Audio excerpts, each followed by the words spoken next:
Glad to see each one of you here today. Or I can't see you, but I know you're out there. I hope you're watching.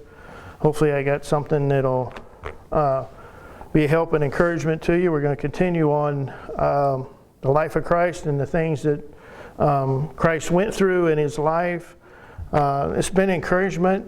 The subject has gotten bigger. I've run into different things that it's like, oh, we're going to go this way a little bit and back over this way. But one thing I do want to emphasize, I'm not taking away from the job that he came to do. He came to die for us on the cross. That was what his whole meaning in his life was to do. But I just want to show different things that he had to do in his life, situations that he went through, that we go through. And it's been encouragement because some of them I didn't realize, some of them I knew, some of them I never thought about. So we're going to start in Matthew chapter 13 this morning. Matthew chapter 13. Starting in verse 53. Matthew 13 and 53. And Matthew 13:53. This one is, Jesus had a job. Because he wasn't a bum. He done something from the age of where he was, we know from the age of 12 to 30 is when he started his ministry. He had to be doing something in that time frame, because he even in the law says, if you don't eat, if you don't work, you don't eat. So I knew he had to have something. But we'll look at Matthew 13:58.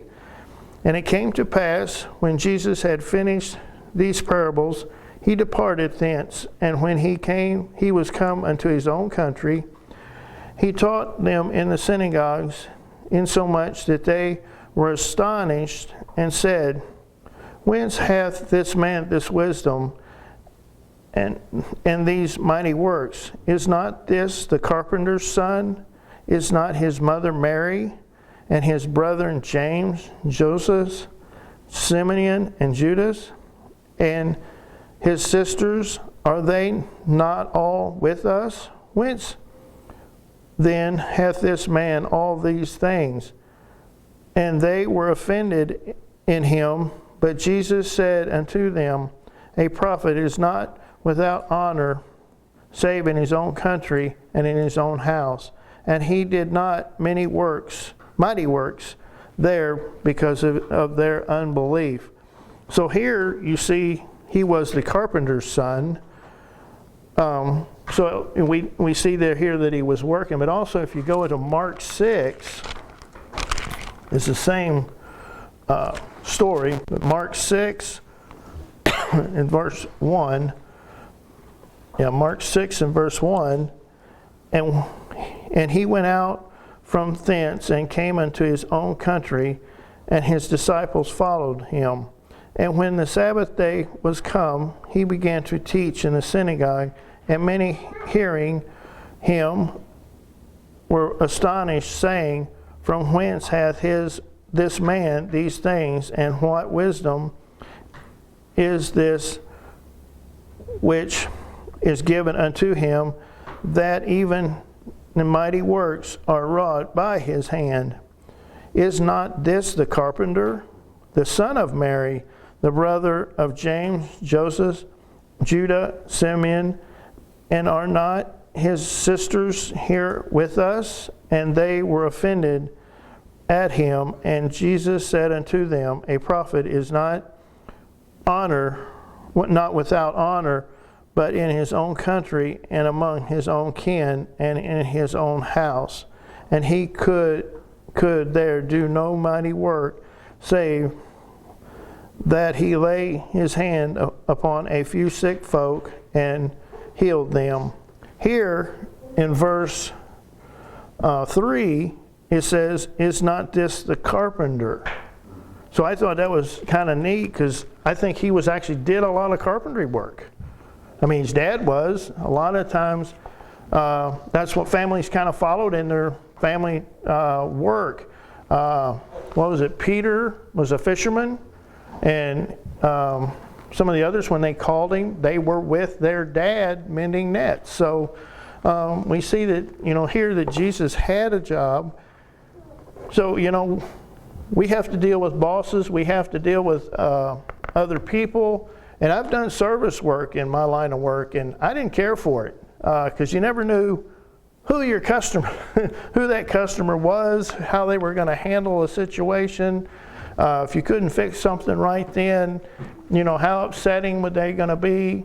But in this, I figured that Jesus, he even had to deal with a few customers but yet he knew, by being God, if he went into a job, he knew exactly what the customer wanted. But if the customer didn't tell him that, he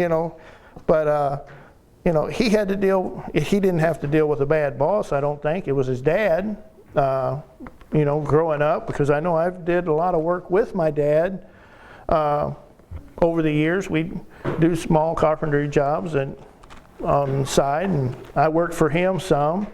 But Jesus, he knew what it was like to have to deal with the public, not only in the private sector as a carpenter, but he also knew it as a minister and a teacher. And also, you see in these same two passages, he had brothers and sisters. And he knew what it was like to grow up with a house full of kids because he was the oldest of it. I'm thinking there was at least 5 boys and 2 sisters. And I say 2 because it says sisters. So, having at least 2 there may have been more. He knew what it was like.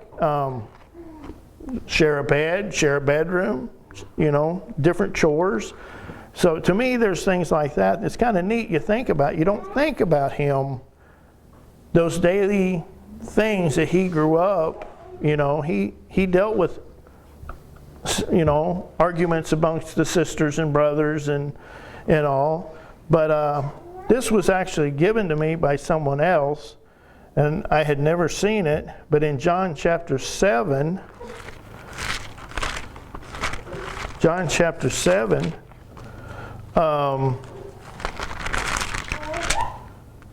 John chapter 7, and starting in verse 1, and it's the same story.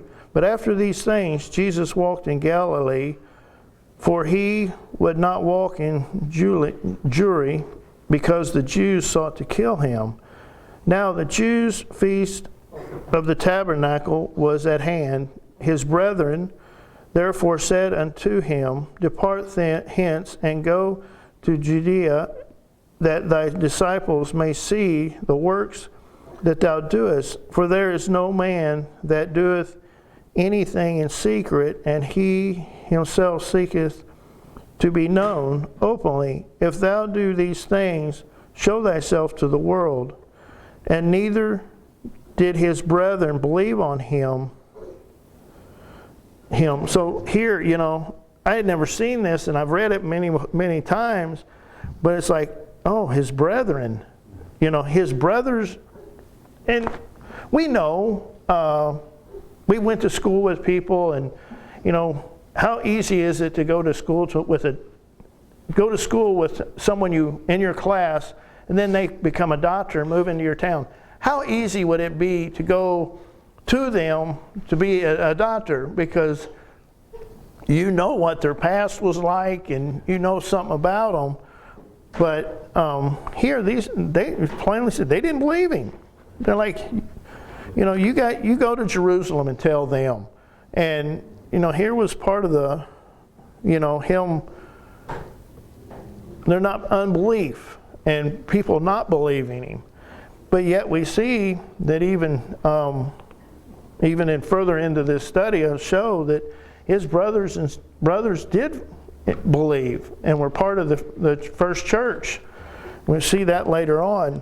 And so, I know we have members here in this church that when they were saved, their families didn't believe them. And, over time, they shown themselves that, hey, this is real, this is important to us, and God's important in our lives, and they changed us in our life, and God has changed us, and they've been a witness in that family, and they brought other family members in. So that just takes time. And another thing we want to look at is and how Jesus was treated.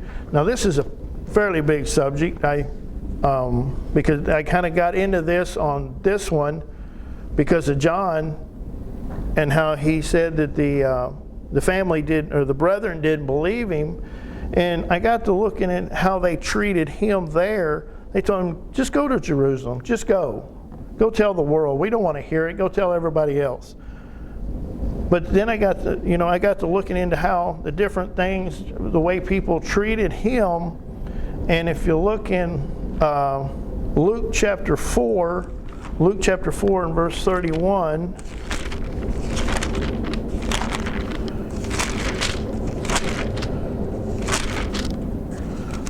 Luke 4 and verse 31.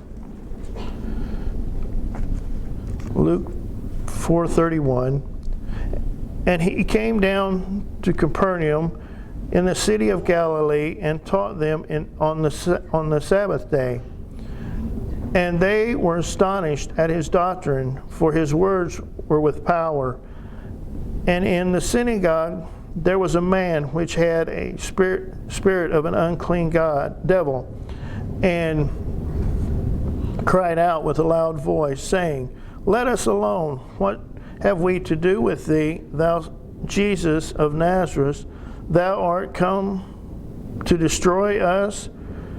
I know thee, who thou art, the Holy One of God. And Jesus rebuked him, saying, Hold thy peace, and come out of him. And when the devil had tore him in the midst, he came out of him and hurt him not. And they were all amazed and spake among themselves, saying, What a word is this? For with authority and power he commanded the unclean spirit, and he came out of him. And as I was reading this, this is what's neat.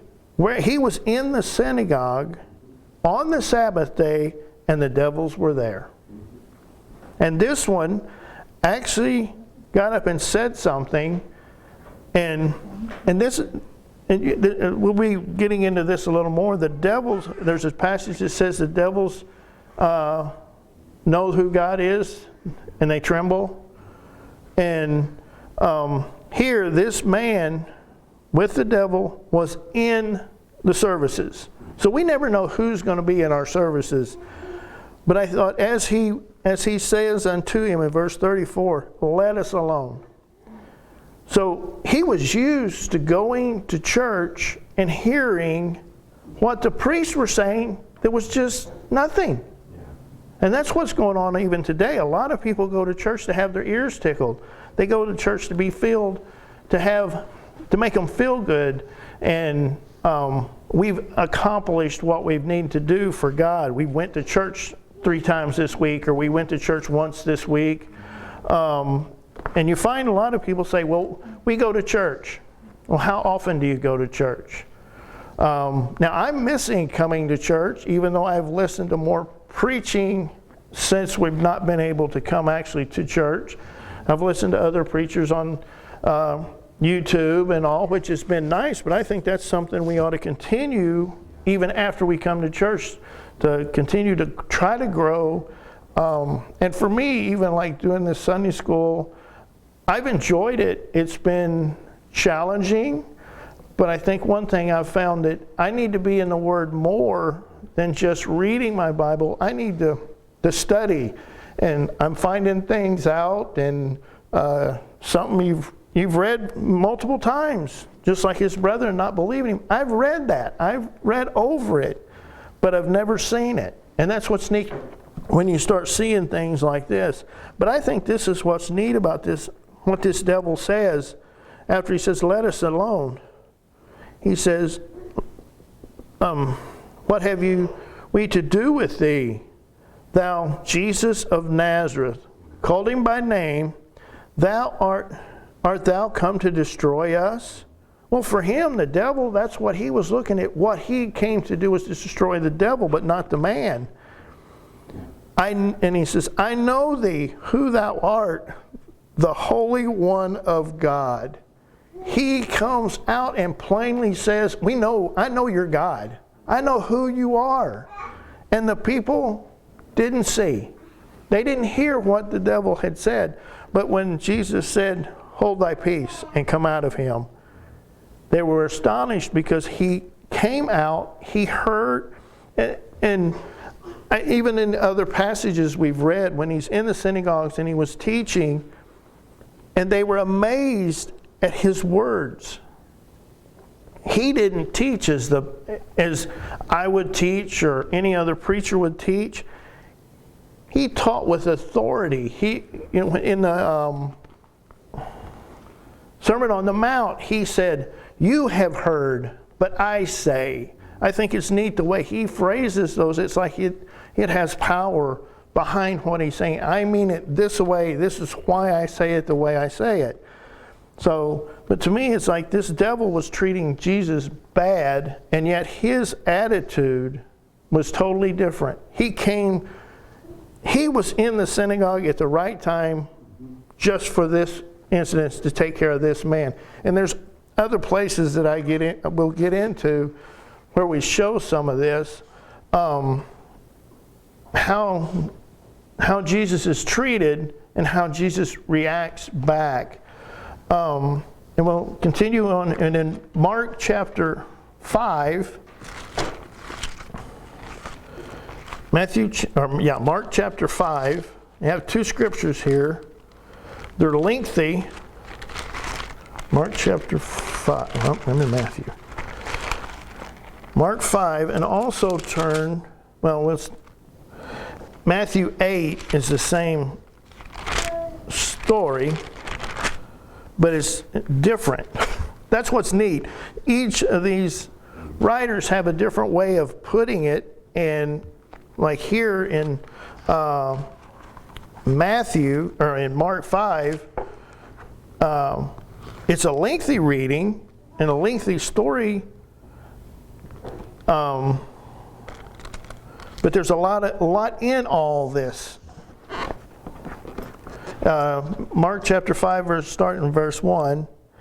And he came over unto the other side of the sea, to the country of the Gadareans.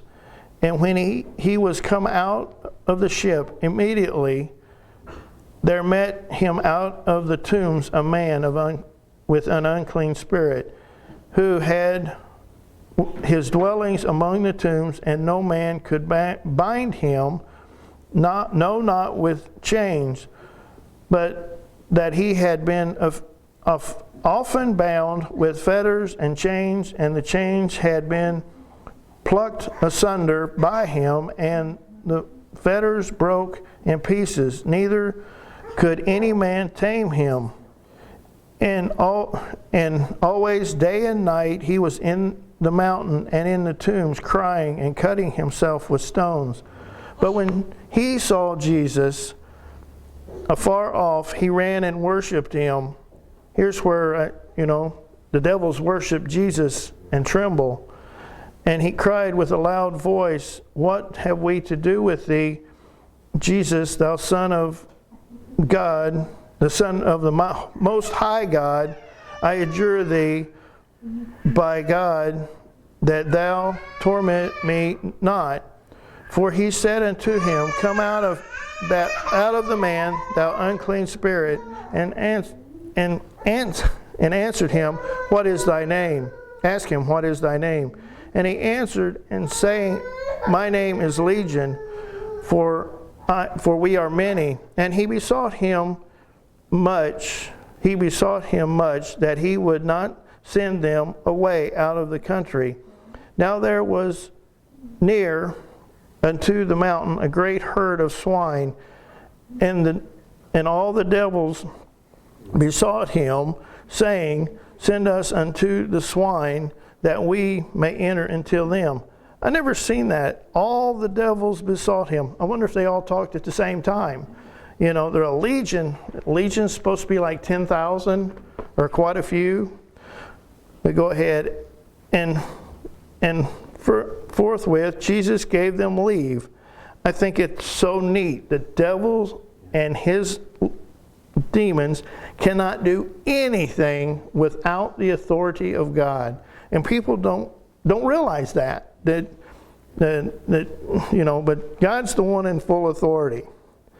And continue here. And the unclean spirits went out and entered into the swine, and the herd ran violently down a steep place into the sea, and they were about 2,000 there and where choked in the sea. And they that fed the swine and told, wait a minute. And they that fed the swine fled and told it into the city and in the country, and they went out to see what was done. And they came to Jesus, and seeing him that was possessed with the devil and had the legion, sitting clothed in his right mind, and they were afraid. And they that saw it told them how it befell to him that was possessed of the devil, and also concerning the swine. And they began to pray him to depart out of the coast. And when he was come into the ship, he that had possessed with the devils prayed him that he might be with him. Howbeit Jesus suffered him not, but said unto him, Go home to thy friends, and tell them how great things the Lord hath done for thee, and hath compassion on thee. And he departed and began to publish in Damascus, in Decapolis, how great things Jesus had done for him, and all men marveled. Here we wanted to look at the passage. I know there's a whole lot in there, but the one thing I want you to look at is Jesus was asked to leave in verse 15 and 17. They asked Jesus to leave. We want you to get out of here, just like the devil did in the temple. They didn't, but they were afraid of Jesus. They had seen this guy running around. He's always had nothing on, and they couldn't even tie him down. But you go to Matthew 8, same story, but also 2 in Mark, it also says how many swine, 2,000. That's a lot of pigs. And a legion, they possessed all of those pigs, and they all run off. So in Matthew 8:28, and when he was come to the other side of the country, to the Gadarenes, there met him 2 possessed with the devils, coming out of the tombs, exceedingly forced, so that no man might pass that way. And behold, they cried out, saying, What have we to do with thee, Jesus, the Son of God? Art thou come hither to torment us before the time? There was a good way off from them a herd of swine feeding. So the devils besought him saying, If thou cast us out, suffer us to go away into the swine. Here they ask, if you're going to cast us out, can you do this? They're asking permission. And he said unto them, Go. And when they came out, they went into the herd of swine, and behold, the whole herd of swine ran violently down a steep place in the sea, and perished in the water. And they that kept them fled, and went their way into the city, and told everything and what was befallen to the possessed of the devil. And behold, the whole city came out to meet Jesus, and when they saw him, they besought him that he would depart out of the coast. Same thing, these people, the whole city came out to see him. They were scared to death of him, because here Jesus had healed this man, and they also lost all these swine, the living. A lot of people's livelihood was lost in the sea. But here, then Jesus tells, and we're back in Mark 8 or Mark 5. The man that was possessed with the devil, he wanted to go with Jesus. He was told to leave. Jesus was told to leave, but he said, "No, you stay here." He said, "Go home to thy family, go home to thy friends, and tell them how the great things the Lord hath done to thee, and hath had compassion on thee." And he departed and began to publish in Decapolis how great things Jesus had done to him, and all men marveled. I can just imagine him knocking on the door of the first person, and they're like, he's dressed. And, they knew his name. He was an uncle. He may have had other family, but here he is. He shows up, and he's dressed in his right mind, and he starts talking to everybody. And, he's witnessing to everybody because God had compassion on him. And that's what he did for us. He came to us, and I think it's neat. Just like in the man he was in the services with unclean, Jesus went over to over the sea to see just this man. And I think it's neat. Where are we? God found us. We weren't looking for him, just like this legions of devils. They didn't want to meet him, but they knew who he was when they met him. And if you go to Luke chapter 8, Luke chapter 8 is also the same story, but let's see if I can get there. Luke 8, and we're going to start in verse 35.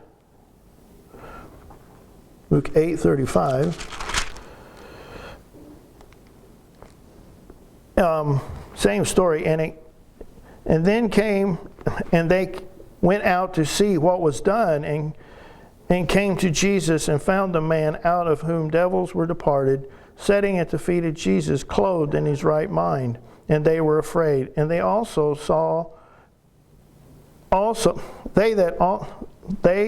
which saw told them by what means he was possessed of the devil was healed. And the whole multitude of the country of Gadarenes round about besought him to depart from them, for they were taken with great fear. And he went up into the ship and returned back again. Now the man out of whom the devils were departed besought him that he might be with him, but Jesus sent him away, saying, "Return to thine own house, show how great things God has done for thee." He went his way in public throughout the whole city, how great things Jesus had done for him. I like this next verse. And it came to pass that when Jesus was returned, the people gladly received him, for they were all waiting for him. It was like they were waiting. They knew he was coming back. But I also know, if you read all the different accounts, that I think he came back to the Gadarenes. But if you read down in the next verse, it almost is like he came to the other side, and those people were waiting. But I think they were waiting too. But I think it was neat. This man went out and he publicized throughout all his city, and they were waiting and ready for Jesus to return. Their fear was a different fear then. It's like the fear that we have on before we're saved and the fear after we're saved. We have a more respect for God in knowing that whatever he does is right. So, and And Jesus, in the way that he was treated, and we're going to continue this even next time, on the different ways that he was treated and what he does to his reaction, I think, is something we need to look at and we need to follow more of, because many times he was asked by whose authority, and he didn't jump them. He just asked them a question. But so we're going to stop there. I didn't realize how far I would get, but just in just looking at the way that Jesus was treated, he was never treated very good by a lot of people, especially the leaders of the synagogue, the rulers of the synagogue, and that's what we'll get into next time, showing some of those and how that Jesus handled those situations and all. And this has been a real neat study for me. I've really enjoyed it a lot. So hopefully it's been an encouragement to you to see that, even though Jesus came to die for us, and that was his main goal, that he also lived a life, and he lived it just like we do. He had things to do. He had things that he went through that we go through, and he handled them in a perfect way.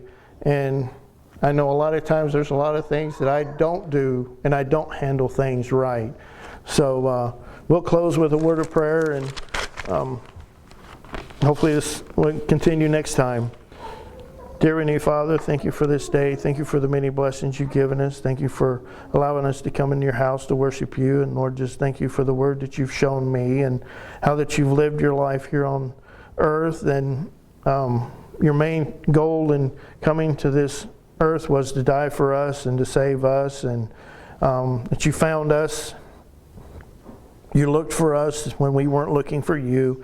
And Lord, just continue to bless us in this study. And Lord, just bless our church, its outreaches, and Lord, just bless the rest of the services, and Lord, just bless the many people that are sick and on our prayer list, and Lord, just bless the many that are lost in our family and our friends, that each one will be saved, and Lord, just bless us that we'll be the witness we need to be, and Lord, just bless our nation in this time, and bless our leaders with salvation, and bless them that they'll look to you for answers, and Lord, just bless our country, that